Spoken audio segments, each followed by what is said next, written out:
All right, Ethan Skolnick back here on 5 on the floor at Miami Heat Media Day with one of the Miami Heat's new additions, somebody who's being counted on to help fortify the front court. We've talked about the back court so much today. The front court behind Bam Adebayo, Thomas Bryant. Thomas, we appreciate you joining us today. Why did this situation make sense for you? It makes sense just in a lot of different ways.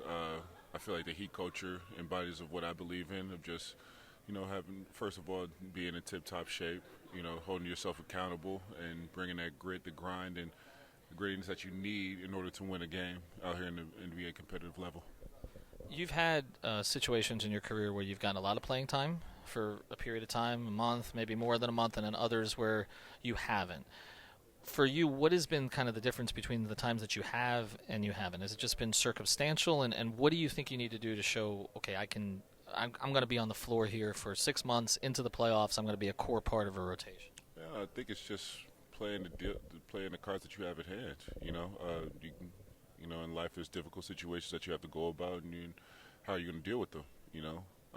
For me, it was just the aspect of many different situations. How are you going to deal with these situations? Are you going to dwell on them or figure out a way to improve yourself and take the challenge on at hand? And for me, that was taking the challenge on at hand. I feel like I've done a great job of that throughout my career, and I feel like, the teammates and the coaching staff here have seen that as well, especially throughout the workouts, constant improvement day in and day out. So I believe that's going to help me in the long run here. Your time with the Lakers, period of time you were putting up double doubles, you were doing all kinds of stuff there. What was working for you in that situation? What was working was just I got the playing time. I got the playing time. I got the build the relationship out there with the guys, and it turned out into some wins. I'm happy for having that opportunity out there and capitalizing when I had the chance to.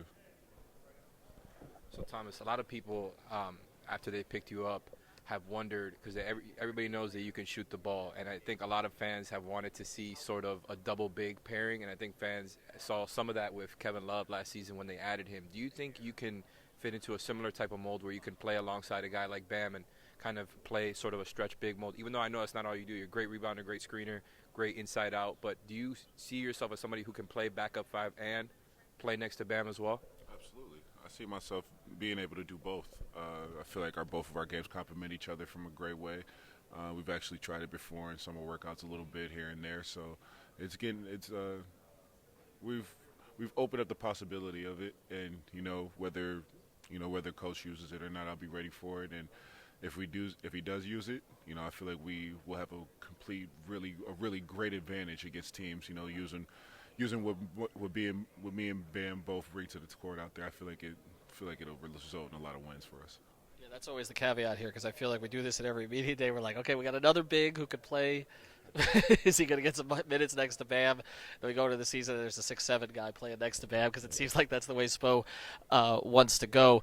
Thomas, as you look at the rest of this roster too, I mean, it does seem like there's more depth in the front court than there's been here in recent years. You do have Kevin. Orlando Robinson obviously made an impact there. Do you feel that for you to get on the floor consistently and be that core sort of big as part of the rotation, it's going to ultimately come down maybe more to defense than offense, just with the way that this team operates? Oh yeah, for sure. I feel like there's a lot of things that play into defense and offensive end, and just who gels together with the guys out there on the court. I feel like you just have to find that, and I feel I can compliment a lot of guys out there to help with their games as well. I feel like for myself, the versatility that I can bring out there on the floor, offensive and defensive end, of being able to shoot the ball but also being able to switch on smaller defenders and keep them in front of me, is something that I've improved on, and I feel like my teammates and coaching staff have seen that as well, the improvement that I've made there as well. And, just being out there to capitalize, whether it's starting, coming off the bench, anywhere else, it's all about winning. To follow up on the defense, this is a team that obviously plays unique defenses. They play a lot of zone. They play a lot of presses. I guess just what is your background with playing zone? Like, did you do it a lot growing up? Is that something that'll come back to you when you start doing it a little more? I guess just what is your past with that? Yeah, it'll come back to me as I start playing zone defense a little bit more and everything.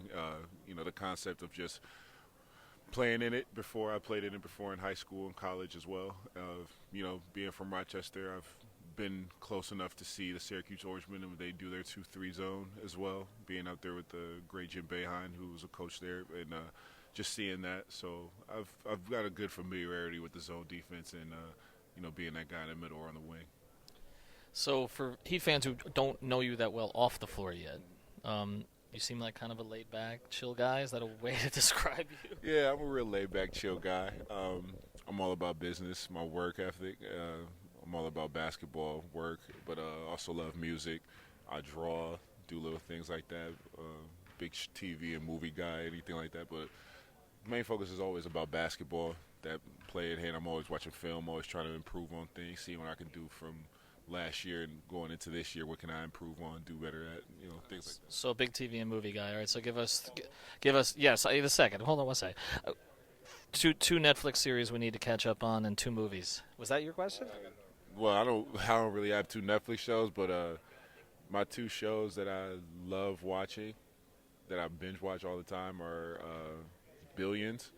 Love watching Billions, and it's another one. Actually, I'll give you one Netflix, one Shameless. I love Shameless.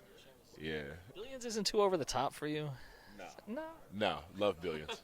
You like Billions better than Succession? You seen Succession? Love Succession. That's actually my top 5. That's actually one of my top 5 favorite shows of right now. And Billions and Succession is probably like 1, 2, and 3, depending on the day. You said you draw. Is that to kind of get away from? Is that something you've always done, or is that something just to get away from basketball? You just need like another passion to kind of occupy your time. Like when do you have the time for that? I guess. I mean, usually I draw whenever I have time, especially in the summer. Like when I get done with workouts or anything like that, I'll just start drawing about 3-4 pictures. It takes me about an hour and a half to get through those, and then it's kind of like relaxation, something to get away from basketball and life in general for a good amount of time. Just put some music on, grab a few pictures and everything, and start drawing them out. It's a good way to get away from the Miami traffic too. Have you? How much have you kind of gotten into the Miami scene? Have you checked out some places around here? Have you gotten comfortable down here yet? I'm getting a little bit comfortable down here. I've driven around the Brickell area, Miami Beach area, and right around where the Fountain Blue is, all around that beach area and everything. But I've seen the traffic before, LA. Being in LA and then visiting here a few times, so I'm familiar with it. If I was to say to you, this is an ideal scenario for this season for you, like what are the goals that you're setting for yourself? Well, the goals for myself is just going out there playing basketball at a high level with my guys, helping this team get to the playoffs and playing high-level minutes in there, being a versatile player that this team can count on the offensive and defensive end, and, just building that camaraderie and the trust and, the process that goes along with it. I just want to be a part of it day in and day out. Training camp's a big part of that trust and camaraderie thing, though, right? Like in terms of showing these guys that you belong with them, particularly a team, that just went to the Eastern, past the Eastern Conference Finals to the finals. Yeah, absolutely. I feel like that relationship builds up in the summer workouts that we have here before training camp even starts, and building up the Heat organization, what they like to do, their philosophies, and I feel like I've done a good job so far of doing that. All right, Thomas Bryant, good luck this season. We appreciate you joining us on 5 on the Floor. Thank you.